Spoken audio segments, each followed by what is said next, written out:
வணக்கம் பார்வையாளர்களே, வணக்கம். நாம் இன்று பார்க்கவிருக்கின்ற விஷயம், இந்தியாவும் பாகிஸ்தானும் தற்போது பெரிய போராட்டத்தில் இருக்கின்றன. அந்த போராட்டத்தை மேலும் மேலும் பிரச்சனையாக்குவது வெளிநாட்டினர் தலையீடு. இதனை வேறு விதமாக பார்க்க முடியுமா என்பதற்காகத்தான் இந்த காணொளி. இதிலே நாம் சொல்லுகின்ற விஷயங்கள் தனித்துவம் மிக்கவை, எதற்கும் யாருக்கும் சம்பந்தப்பட்டவை அல்ல. என் பெயர் மாசிலாமணி. நான் 2 நாடுகளையும் சேர்ந்தவன் அல்ல, இருந்தாலும் பொதுவாக சொல்கின்றேன். அடிப்படையில் 2 கேள்விகளை நாம் கேட்க விரும்புகின்றோம். முதல் கேள்வி, ஏன் இந்த 2 நாடுகளும் மற்ற நாடுகளது கைப்பாவையாகிவிட்டார்கள் என்பது. 2 நாடுகளுக்கும் தனித்தகுதி இருக்கின்றது. உண்மையில் இந்தியா இப்போது உலகத்தின் 3வது பெரிய வல்லரசாக மாறி வருகிறது. இதில் ஏன் இந்த கைப்பாவையாக வேண்டிய அவசியம் ஏற்பட்டிருக்கிறது என்று தெரியவில்லை. 2வது முக்கியமான கேள்வி, இந்த நாடுகள், இவற்றை கைப்பாவையாக்கிவிட்ட இந்த நாடுகள் உண்மையில் இந்த விஷயத்தை மேலும் சீர்படுத்தாமல் கெடுத்து வருகின்றன. அதனை நிறுத்த வேண்டும். அதுதான் முக்கியம். இது ஒரு சின்ன பிரச்சனை என்று நாம் நினைக்கின்றோம். நாங்கள் அப்படித்தான் நினைக்கின்றோம். ஒரு பெரிய நாட்டில், பாகிஸ்தானும் பெரிய நாடுதான், ஏறக்குறைய 200 மில்லியனுக்கு மேல் மக்கள் தொகை உள்ள ஒரு பெரிய நாடு, இந்தியாவின் 4ல் ஒரு பகுதி நாடு. இந்த நாட்டிலே நாம் என்ன 80 ஆண்டுகளாக, ஏறக்குறைய 80 ஆண்டுகளாக சுதந்திரம் வருவதற்கு முன்னரே அவர்கள் தொடங்கிய இந்த பிரச்சனை இப்போது பூதாகரம் எடுத்திருப்பது தெரிகிறது. ஆனால் அவர்களுக்குள்ளேயே முடிக்க வேண்டிய பிரச்சனையை தேவையில்லாமல் அன்றைய பிரதமர் நேரு அவர்கள் ஐக்கிய நாட்டு சபைக்கு எடுத்துச் சென்று மற்றவர்களெல்லாம் சம்பந்தப்பட்டு யாருமே முடிவுக்கு வர முடியாமல் போய் இப்போது கலங்கி போய் நிற்கின்றார்கள். ஒரு முடிவுக்கு வரவில்லை. நாம் வெளியிலிருந்து பார்க்கின்றோம். நாம் இந்திய பிரஜைகள் அல்ல, அல்லது பாகிஸ்தான் பிரஜைகளும் அல்ல. எனவே நாம் பார்க்கும் பார்வையிலே ஒரு தனித்துவம் இருக்கும் என்று அல்லது நடுநிலைமை இருக்கும் என்று நாங்கள் நினைக்கிறோம். இந்த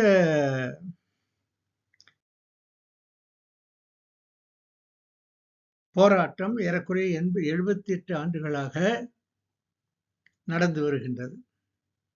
அதில் 15 முறை இந்த 2 நாடுகளும் போராடி இருக்கின்றன, அல்லது போர்க்களத்திற்கு சென்றிருக்கின்றன. அதனால் எந்த நன்மையும் வந்ததா என்றால் இல்லை. சில நன்மைகள் வந்த மாதிரி இருந்தது. ஆனால் மீண்டும் பழைய குருடி கதவை திறவிடு என்ற அடிப்படையில் போய் போராடி கொண்டிருக்கிறார்கள். இப்போது அண்மையில் நடந்தது கடந்த மே மாதம். அந்த மே மாதத்திற்கு பிறகும் பேசுகின்றார்கள்.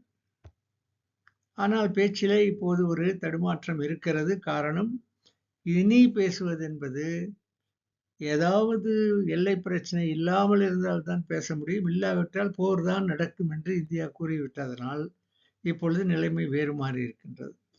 அது மட்டுமல்ல, அமெரிக்கா, சைனா, துருக்கி போன்ற நாடுகள் தாங்கள் எடுத்த முடிவிலிருந்து கொஞ்சம் தயங்கி இருக்கக்கூடிய சூழ்நிலையும் வருகின்றது. பல நாடுகளுக்கு அவர்கள் எடுத்த முடிவு பிடிக்கவில்லை, குறிப்பாக அமெரிக்காவிற்கு. அமெரிக்கா ஆடுகின்ற ஆட்டம் மிக ஒரு பொம்மலாட்டமாக இருக்கிறது.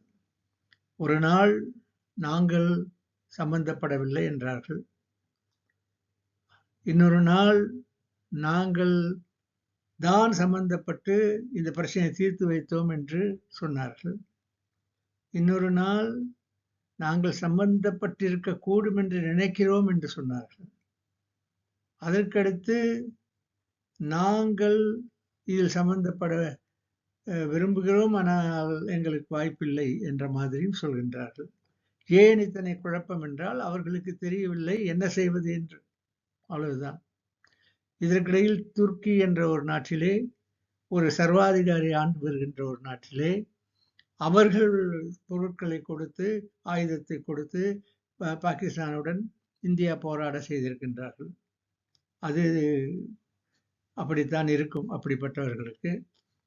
இன்னொன்று, சைனா கடந்த பல ஆண்டுகளாக அவர்கள் ஒரு முரண்பாடான விஷயங்களில் தான் ஈடுபட்டிருந்தார்கள்.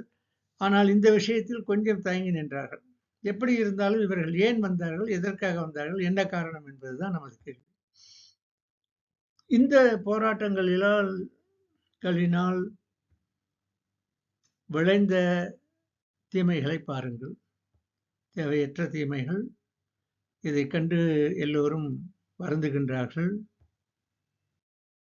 அதே மாதிரி பல விளைவுகள் அல்லது பல முடிவுகள் தெரிந்திருக்கின்றன. குறிப்பாக இந்தியா ஒரு வல்லரசு. பல வகையில் போராட்ட அல்லது மிலிட்டரி பேசிஸ்லையும் போர் அடிப்படையிலும் அவர்கள் வல்லரசு என்பதை காட்டியிருக்கின்றார்கள். இனி அவர்களை நாம் இதை சாதாரணமாக நினைக்க முடியாது. ஆனால் ஒரு பிரளயமும் நடந்திருக்கின்றது. என்னவென்றால், பாகிஸ்தானில் சாதாரண குடிமகனை போய் நீங்கள் கேட்டால் அவர்கள்தான் வெற்றி மேல் வெற்றி பெற்றதாக, இந்தியாவை அடித்து துரத்தியதாக கூறுவார்கள். இந்தியர்கள் என்ன சொல்கின்றார்கள்? நாங்கள் உள்ளேயே போகாமல் தான் அடித்தோம், நாங்கள் தான் அதிகம் பாடம் கற்பித்தோம் என்று சொல்கின்றார்கள். இதிலே உலக அளவில் உள்ள நமது ஊடகங்கள், நமது என்று சொன்னால் குறிப்பாக அமெரிக்க ஊடகங்கள் அல்லது வெஸ்டர்ன் ஊடகங்கள் தவறான விஷயத்தை தான் சொல்லிக் கொண்டிருக்கின்றார்கள் இன்று வரை. அதாவது இன்றைய காலம் வரை, கடந்த 7ஆம் தேதியிலிருந்து இன்று வரை இதைத்தான் சொல்லிக் கொண்டிருக்கின்றார்கள். அதாவது இந்தியாதான் முறையற்று நடக்கிறது, இந்தியாவால் தான் பிரச்சனை, இந்தியா தோற்றுவிட்டது என்றெல்லாம் சொல்லுகின்றார்கள். நல்லது. ஆனால் அதனால் பலன் என்ன கிடைக்கிறது? ஒண்ணுமே இல்லை. ஊடகங்கள் இப்போது உலகத்தில் மலேசியா உட்பட எல்லாம் ஒரு சாராகத்தானே இருக்கின்றன. எனவே நாம் ஒன்றும் அதனை பற்றி பேச முடியாது. இப்போது ராவல்பிண்டி மக்கள் இப்படி நினைக்கின்றார்கள் என்றால், இந்திய மக்களும் வேறு மாதிரி நினைக்கின்றார்கள். எப்படி என்றால், இந்த படத்தை பாருங்கள். ஒருவர் பெரிய பேக்கெல்லாம் தூக்கிட்டு வர்றாரு. இன்னொருத்தர் ஒரு சாதாரண ஒரு குழந்தையை தள்ளிட்டு வர்றாரு. பெரிய பேக்கை தூக்கிட்டு வர்றவர் பாகிஸ்தான்காரர் மாதிரி. ஏன்னா பல பிரச்சனைகள் அவர்களிடம் உள்ளன. இன்றைய இந்தியா பாகிஸ்தான் அல்ல. பாகிஸ்தானும் இந்தியாவும் ஒரே நாளில் பிறந்தன. ஆனால் ஒவ்வொன்றும் படிப்படியாக வேறு திசையை நோக்கி சென்றன. இந்தியா இன்று பல வகையில் பாகிஸ்தானை விட உயர்ந்திருக்கின்றது. எனவே அதனால் பாகிஸ்தான் கொஞ்சம் கவனமாகத்தானே இருக்க வேண்டும். இந்தியா, பாகிஸ்தான் மட்டுமல்ல, உலக நாடுகள் பலவும் இப்போது சிந்திக்க தொடங்கிவிட்டன. இந்த விஷயத்தில் நாம் தலையிடலாமா இல்லையா என்று. இந்தியா பொருளாதாரத்தில் உலகின் 3வது இடத்திற்கு வருகின்றது. இந்தியா நிலைத்தன்மையில் அதன் ஜனநாயக செயல்பாட்டில் முன்னணியில் நிற்கின்றது. உதாரணமாகிவிட்டது. அமெரிக்காவை விட நல்ல உதாரணமாக ஆகிவிட்டது. அது இந்தியா இப்போது வளர்ச்சி அடைந்த நாடுகளை நோக்கி மக்கள் நலனை கொண்டு வெற்றிகரமாக இருக்கின்றது. இன்னொன்று, இந்தியா இப்போது பலம் பொருந்திய நாடாக ஆகிவிட்டது.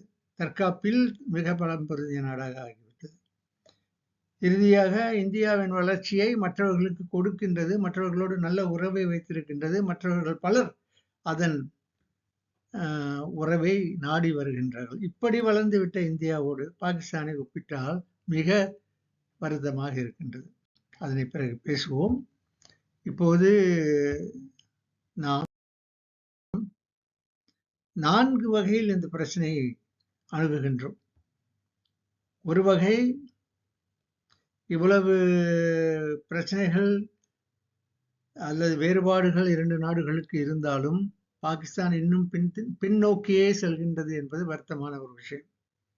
அவர்களது நடவடிக்கையால் நடந்தது இது. எனவே அவர்கள் பல பிரச்சனைகளை உள்நாட்டில் எதிர்பார்க்கின்றார்கள், எதிர்நோக்குகின்றார்கள். அங்கே இருக்கின்ற சில நாடுகள் தனியே போக நினைக்கின்றன. அதாவது பாகிஸ்தானுக்குள்ள இருக்கின்ற சில பகுதிகள் தனி நாடாக விரும்புகின்றன. உள்ளே பாகிஸ்தானியர்கள் ஆரம்பத்திலிருந்து கொடுத்த ஆதரவால் பல டெரரிஸ்ட், அதாவது தமிழில் சொன்னால் போராளிகள், இப்போது அவர்கள் அரசாங்கத்தின் ஆதரவோடு மற்றவர்களோடு சண்டையிடுகின்றார்கள், இந்தியாவுடனும். இன்னும் இந்த நிலைமை தீர்க்கப்படாமல் கவலைக்கிடமாக இருக்கின்றது, அல்லது அது ஒரு கட்டுப்பாட்டில் இல்லை. பாகிஸ்தானிய அரசாங்கம் அதனை கட்டுப்படுத்த முடியவில்லை, இன்னும் மோசமாகிவிட்டது. அதற்கு அப்பால் பாகிஸ்தான் எல்லா வகையிலும் பலவீனமாகிவிட்டதனால் பலர் அதன் மீது இப்போது தங்கள் ஆதிக்கத்தை செலுத்த நினைக்கின்றார்கள். அதற்கு அவர்கள் உடனடியாக தங்கள் போக்கை மாற்றி இந்தியாவோடு இணைந்து செயல்பட்டால்தான் வெற்றி கிட்டும் என்று நாம் நினைக்கின்றோம். இரண்டாவது, பாகிஸ்தானுக்குள் நடக்கின்ற சற்று முன் நான் சொல்லியபடி போராட்டங்கள், சுதந்திர போராட்டங்கள் அல்லது எதிர்ப்பு போராட்டங்கள் வலுவடைந்து விட்டன. எந்த நேரத்திலும் அது 4ஆக 3ஆக உடையக்கூடிய சாத்தியம் இருப்பதாக சொல்கின்றார்கள். உண்மையில் அரசாங்கம் இருக்கின்றதா, இராணுவம் செயல்படுகின்றதா என்ற கேள்வியையும் எழுப்புகின்றார்கள். தினமும் நாம் அதனை பார்த்து வருகின்றோம். அப்படி இருக்கையில் எப்படி பாகிஸ்தான் இந்த பிரச்சனையை தீர்க்கப் போகின்றது என்ற அடிப்படை கேள்வி எழுகின்றது. இன்னொன்று, இந்த மிலிட்டன்சி அப்படி என்றால் ஒரு ஆக்கிரமிப்பு எண்ணம் மிக மலிந்து போய் கிடக்கின்றது பாகிஸ்தானில். அன்றைய பிரதமர்கள் முதல் இன்றைய பிரதமர் வரை எந்த கூட்டத்திற்கு போனாலும் இந்தியாவை ஒழிப்போம், இந்தியா சரியில்லை, இந்தியா செய்கிறது, இந்தியா இதை செய்கிறது, நாங்கள் பெரிய ஆள் என்று பேசுகின்றார்கள். அர்த்தம் இல்லை, இந்த பேச்சிலே அர்த்தமே இல்லை. ஏனென்றால் இது உங்களுக்கு எந்த வெற்றியையும் கொண்டு வரப்போவதில்லை, கேட்பவர்களுக்கும் தெரியும். எனவே இதனை நாம் எப்படி முடிப்பது என்றால், பாகிஸ்தான் தான் அந்த முடிவை எடுக்க வேண்டும், இந்தியா எடுக்க முடியாது, அல்லது மற்ற நாடுகளும் எடுக்க முடியாது. இன்னொன்று, நமது இந்த பார்வையில் ஓரளவு பாகிஸ்தான் ஏதாவது செய்யக்கூடிய வாய்ப்பு இருப்பது தெரிகிறது, ஆனால் முடியுமா என்று தெரியவில்லை. ஏனென்றால் இன்றைய சூழ்நிலை மிக மிக சொல்ல முடியாத அளவுக்கு ஒரே குழப்பமாக இருக்கின்றது. நாடே இருக்கிறதா, நாட்டை ஆள்பவர்கள் இருக்கின்றார்களா என்ற பிரச்சனையும் தெரிகிறது. ஏனென்றால் பலவிதமான விஷயங்கள் வெளியே வருகின்றன. எனவே இவர்கள் எடுக்கின்ற இந்த முடிவுகள் சரியாக அமையுமா, தீர்வு காணுமா என்பதை பொறுத்திருந்துதான் பார்க்க வேண்டும். அதனை செய்ய வேண்டும் என்பதுதான் எங்களது வலியுறுத்தல். இங்கே பார்த்தீர்களானால் ஒரு முக்கியமான மாற்றம் நடந்து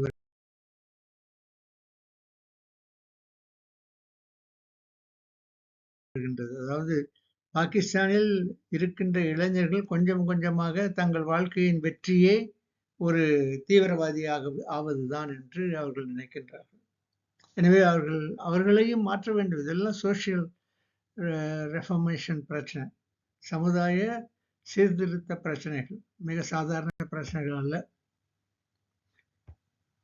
அப்படி இருக்கையில் நாம் ஒரே ஒரு வேண்டுகோளை, இந்த விஷயத்தில் நாம் ஒரே ஒரு வேண்டுகோளை இரு நாடுகளுக்கு, அது குறிப்பாக இந்தியாவிற்கு வைக்க வேண்டியிருக்கிறது.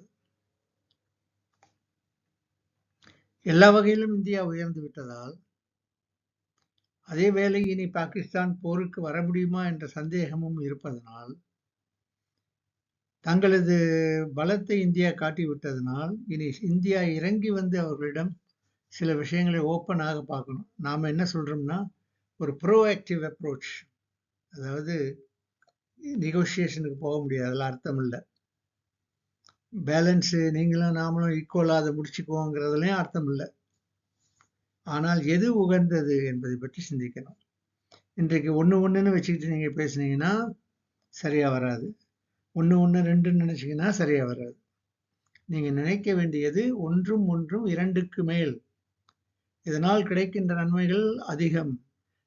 நீள் பார்வை, நீண்ட தூர பார்வையிலே பார்க்க வேண்டும். இப்போது நீங்கள் சொல்கின்றீர்கள், நாங்க பைலேட்ரல் டாக்குக்கு தான் வருவோம் அப்படின்னு. Very good, bilateral okay. ஆனால் பாகிஸ்தானியர்களின் போக்கை பார்த்தால் கீழே விழுந்தாலும் மீசையில் மண் ஒட்டவில்லை என்று பேசுகின்றார்கள். அவர்கள் மாற வேண்டும் என்று நாங்கள் நினைக்கின்றோம். இந்தியர்களும் பாகிஸ்தானியர்களும் மாறுபட்டவர்கள் அல்ல. இருவருக்கும் ஒரே பின்னணி தான். 1000, 2000, 3000 ஆண்டுகளுக்கு முன்னர் ஒரே பின்னணி தான். ஆனால் இப்போது வெறும் மதத்தின் அடிப்படையிலே வெவ்வேறாக சிந்திக்கின்றார்கள். அது கூட அதையும் மீறி ஒரு முடிவு எடுக்க வேண்டிய அவசியம் உங்களுக்கு இருக்கிறது. எனவே நாம் நினைக்கின்றோம், இதற்கு பாகிஸ்தான் உடன்படாவிட்டால் இந்தியா எடுக்கின்ற முடிவு சரியாக இருக்கும் என்று நினைக்கிறோம். உடன்பட்டால் பல வகையில் பாகிஸ்தானுக்கு உதவி செய்து அதை ஒரு ஸ்ட்ராங்கான நாடாக மாற்ற முடியும். ஆனால் இப்போது பங்களாதேஷ் நடந்து கொள்கின்ற விதத்தை பார்த்தால் இதே மாதிரி பாகிஸ்தானும் நடந்தால் பாகிஸ்தானுக்குத்தான் தீமை. நீங்கள்